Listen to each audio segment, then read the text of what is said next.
I'm going to go back to Phoenix Sky Harbor right now because we are getting word that Air Force One is coming into view and is expected to land really at any moment right now. Let's give you a live look if we can, and there it is. President Biden arriving here, his third trip in 8 months to a very crucial swing state that helped him deliver him to the White House in 2020. He's here to show off his accomplishments in office and really mobilize supporters to rally the votes come November.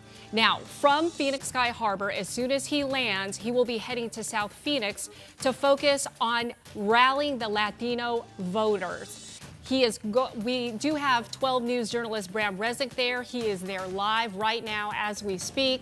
However, he's going through security, so we're going to get a live hit from him coming up within the next half hour. But this event is really big because Biden really wants to focus on getting that Latino voter engagement. We also have Team 12's Allison Rodriguez. She is live there on the tarmac as wheels are down and Air Force One is ready to make its landing right now. Allison, what can you tell us?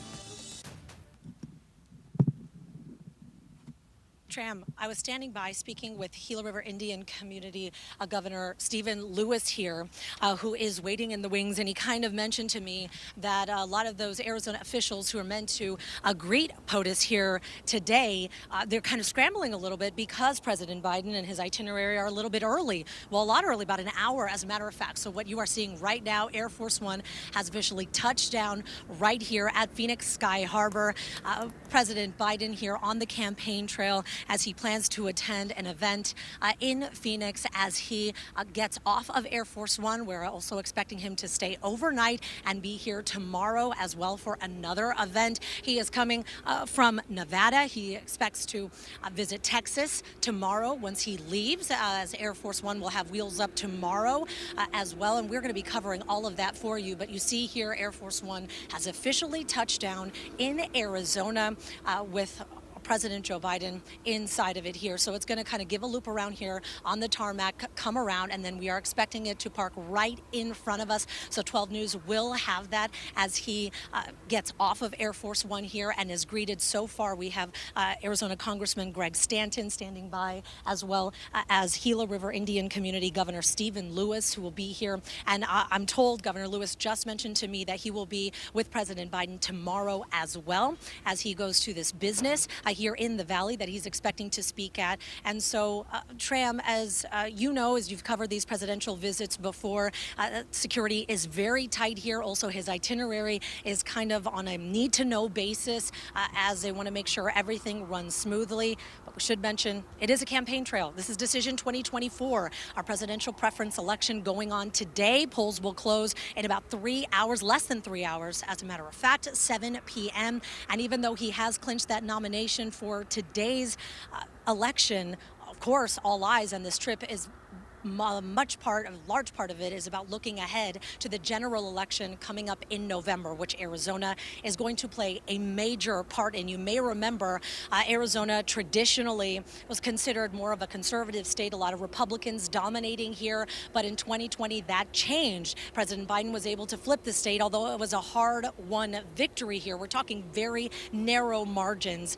and so it's a hotly contested race. It was in 2020, and he's making it clear that Arizona is a priority, as well as Nevada and Texas, by going to these states here. So as you can see, it is turning around now, Tram. We do expect it to make one more loop around before it officially parks right in front of our 12 News cameras, which we are going to bring to you here live in just moments, Tram. Yeah, Allison, you mentioned what will happen tomorrow, and I want to touch on that because this is a very big deal.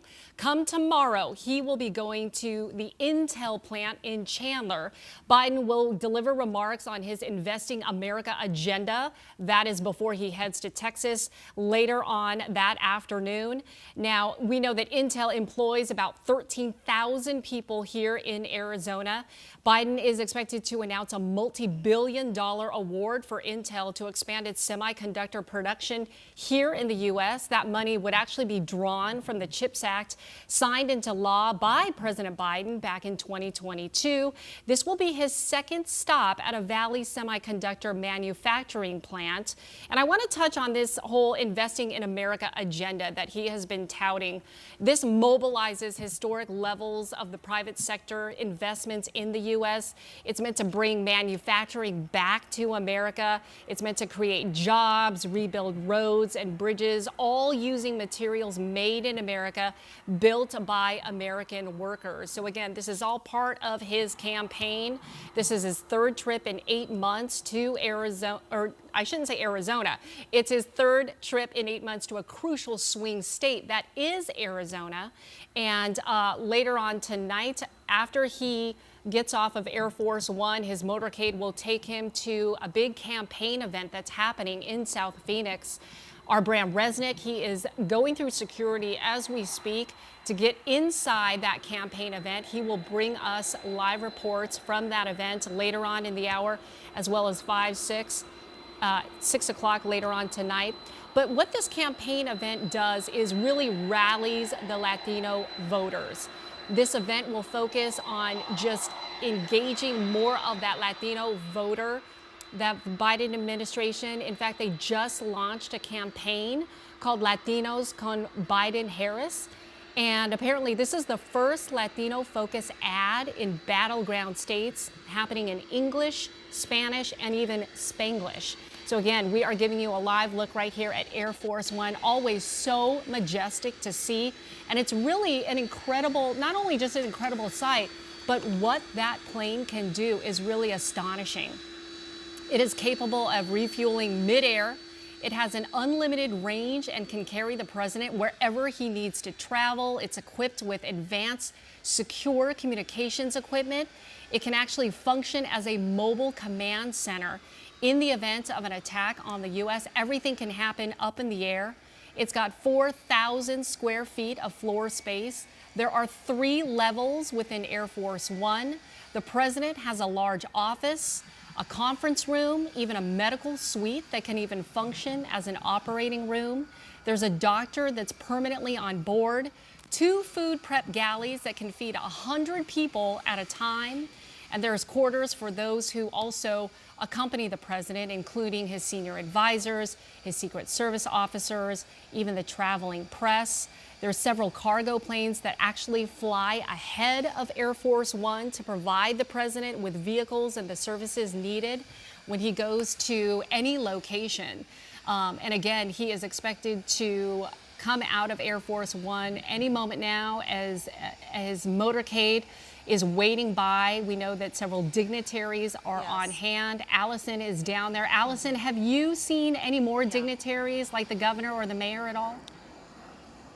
Tram, I've been looking for that for the last 10 minutes or so, but as we mentioned, because the president is early today, as again, part of the crew is starting to come out and out of the plane here, I can tell you it looks like who will be greeting him this afternoon is Congressman Greg Stanton, former Phoenix mayor, as a matter of fact, and Gila River Indian Community Governor Stephen Lewis. That is who is here to visit him today, or to greet him, I should say. And you did mention this is his third visit in the last 8 months. I can tell you when he was last here in September of 2023, who was greeting him here, it was current sitting Phoenix Mayor Kate Gallego. As you can see, the descent here, or excuse me, part of the deplaning process is going. The motorcade is coming around here to make sure they can receive President Biden safely here and in and take him on to his next stop. So that's what we're carrying live for you here as Air Force One has officially touched down right here at Phoenix Sky Harbor. Want to mention the last time again that the president was here was in September 2023, and who was greeting him was Phoenix Mayor Kate Gallego. But just before that, a few months, was August 2023 when he was here to dedicate a national monument just outside the Grand Canyon National Park. That was his 5th designation at the time.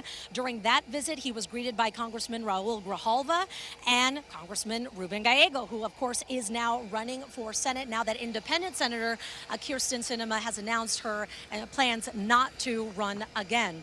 And so we are seeing today Governor Stephen Lewis from the Gila River Indian community and current sitting Congressman Greg Stanton all the way up to Air Force One now as they wait to greet President Biden, who is expecting to spend not only today but into tomorrow as well here in our state. Tram mentioning again 3 times in the last 8 months. It is very clear during Decision 2024 that Arizona is a must win. It's one that President Biden won in 2020, and he is hoping to hold on to that. And he's hoping to do that with a few of the events that he has planned starting today. Yeah, Allison, you mentioned, looking back on his previous visits, you talked about September 2023. He was also here for that private campaign fundraiser, also paying a very public tribute to the legacy of John McCain. We know the both of them were very close, longtime friends. That happened at the Tempe Center for the Arts. Biden also announced the creation of the John McCain Library. Back in December 2022, he also visited TSMC. That is in North Phoenix. If you'll remember, that's the Taiwan Semiconductor Manufacturing Company. That marked a major milestone in the construction of a massive new semiconductor factory. And again, we mentioned that tomorrow he's traveling to Intel. This is his 2nd stop at a Valley semiconductor manufacturing plant, which really tells you the magnitude of what Arizona has to bring and what it delivers to the U.S. when it comes to semiconductors, which, that is a main component in so many products that we use on a day-to-day basis, from cell phones to washing machines to cars to just about everything. So that is a big deal that he is coming here and coming to Chandler, to the Intel plant there, come tomorrow.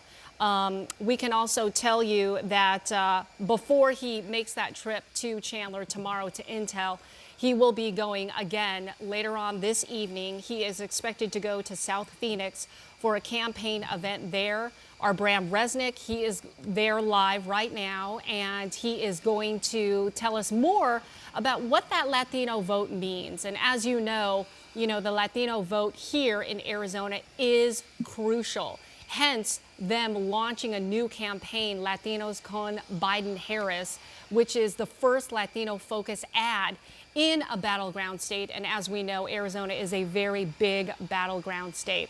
Again, we are giving you live pictures right here from Air Force One. We are waiting for the president to get off of Air Force One. It's taking a little bit longer than expected, but talk about an early we see a door arrival. opening right now, Tram. Oh, okay, there we go. Okay, we believe he's starting to come out. Let's go ahead and stick with us for just a second here as we believe the President of the United States is starting to come down the stairs here, and there he is. President Biden now landing here in Arizona, coming off of Air Force One. He is going to be greeted right now, shaking hands with Congressman Greg Stanton here, who is the former Phoenix mayor, and now shaking hands with Governor Stephen Lewis from the Gila River Indian community. And they have been working very closely. Governor Lewis there is telling me some of the work that they have been doing and he has been doing to try and bring more advancements and more economic growth to our tribal communities there, specifically, of course, the Gila River Indian community. And they are having a chat right now here on the tarmac as the motorcade is waiting and ready to receive President Biden. But it looks like they are chatting a little bit. Sometimes you wish you were a bit of a fly on the wall to understand what those conversations are like at the time. I do know that we were able to speak with Mayor Kate Gallego, who greeted President Biden during his last trip here. And she did tell us that they talked a little bit there on the tarmac about water and the work that they're doing in the city to try and conserve and make sure that there is water for decades and decades to come for future generations. So we're hoping to chat with Congressman Greg Stanton and Governor Stephen Lewis with the Gila River Indian community once President Biden gets in the motorcade and takes off, which looks like he is about to get into now. Hopefully they'll give us some insight into what that conversation was like. But again, President Joe Biden is now behind this secure vehicle here as he is waiting to get in. He has just come off of Air Force One, landing here from Las Vegas, Nevada. He does plan to spend the rest of today and into tomorrow on the campaign trail here, as he will hit a campaign event in South Phoenix from here to launch again that campaign to try and target more Latinos to vote with him and to choose him when it comes to Decision 2024 for that general election in November. Tram has mentioned they just launched, the campaign did, the Latinos con Biden and Harris, and we do expect that next event to happen here shortly as soon as he arrives. We do know our 12 News journalist Bram Resnick is there. He's going to be bringing us that momentarily here, but then after today we expect him to be at that Intel plant tomorrow, where he is going to speak as well. Governor Stephen Lewis with the Gila River Indian community was telling me plans to do a land acknowledgement there before the president speaks tomorrow, and then after that the president will be taking off from Phoenix here in Air Force One and be heading to Texas. So Nevada, Arizona, Texas, typically states that you would think of as a Republican wins, but if 2020 taught us anything, is that these are states that you have to fight hard for, and that's what he is trying to do here. Also should mention, former President Donald Trump was scheduled to be here this past weekend on the campaign trail, and that event did not happen, but we do know that today is the presidential preference election, and President Biden is making it a point to be here today. I want to let you know as well, if you do plan to vote in that, polls will close at 7 o'clock tonight, but certainly no coincidence that the president is here on that. And even though it is his presidential preference election, all eyes certainly on that general election in November as they are getting ready to take off here. As I mentioned, Arizona, a battleground state, typically for decades, people would think of it as a red state, certainly became more purple over the last several elections here. As a matter of fact, President Biden was only the second Democrat to win Arizona in 70 years when he did so narrowly, I should mention, in 2020. We're talking about a difference of about 11,000 votes between him and former President Donald Trump. And so he's making it a point, Tram, to be here today. There's also in Nevada, a state that he won as well in 2020, and again, heading to Texas tomorrow. But for now, all eyes are on him and right here in State 48 as he continues the campaign trail here. Tram, we are watching the motorcade now head out of Phoenix Sky Harbor. We'll be hitting the streets here shortly. And that's, Tram, also a good heads up for drivers out there, because roads will be cleared to make way for the President of the United States as he makes his way to his next campaign event here, traveling through South Phoenix. So a heads up, if your drivers out there planning to head out soon, I would say give yourself a little bit of time, because you will not be able to get far as the roads are closed to make sure the president can get to his next stop safely, Tram. Exactly. That next stop was supposed to happen at 5:35 at that South Phoenix location. And the reason why we are not disclosing that location is for security reasons. But again, as we've been saying for the past half hour, that Bram Resnick is there right now, and he will bring us a live report as soon as the president arrives. Obviously, very earlier than expected. All right, Allison, thank you so much for all your live coverage from Phoenix Sky Harbor. We appreciate